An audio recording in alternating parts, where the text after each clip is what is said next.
A 0.1 molarity solution of hydrogen bromide is used to titrate 150 milliliter samples of 4 different metal hydroxide solutions. The volume of hydrogen bromide required to reach the endpoint for each sample is shown in the table above. Which solution contains the highest concentration of metal hydroxide? So we're going to find the solutions of all 4 of these and see which one is the greatest concentration. So we're going to start with sodium hydroxide. So if we write out our equation, it's already perfectly balanced with coefficients of 1, and it works out nicely. Acid-base reactions always result in the production of water and an ionic salt like this one. We're trying to find the concentration of sodium hydroxide in the form of moles of solute per liter of solution. We already know the liters of the solution, 150 millimeters, and we know the milliliters of hydrogen bromide, and we know the concentration of hydrogen bromide. We can find out how many moles of hydrogen bromide there are, and off of that, we can find out that how many moles of sodium hydroxide there are. So if I set up my proportion, watch the other video on proportions, need it, here it is. Here's our molarity fact, and here's the specific amount of moles that are here.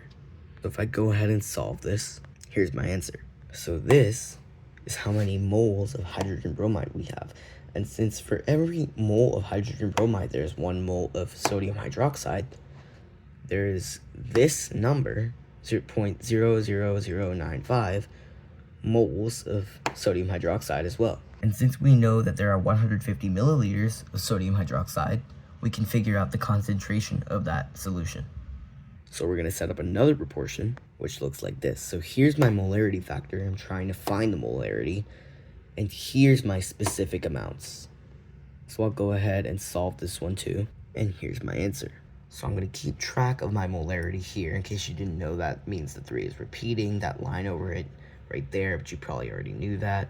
And that M stands for molarity, which is moles of solute over liters of solution. If I go ahead and repeat the same process with all other metal hydroxide solutions, be careful when you're accounting for these alkaline earth metal ionic compounds, because these have 2 hydroxide ions in them, and so you'll need to balance the chemical equation accordingly. Here's the table again.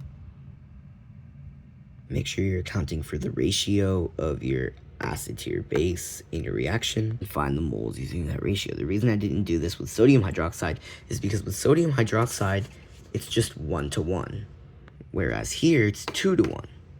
So be careful about that. The table again, so you don't have to keep going back after you see my tips, warnings, and here are our answers. So the question asks us which solution has the highest concentration. And since molarity is a form of concentration, we can just directly pick the largest number, which is this one. The sodium hydroxide solution is solution number 1. So, solution number 1. There you go. Don't forget to subscribe, follow, whatever you want to call it, if you want to see more chemistry content like this. And that's it. Bye.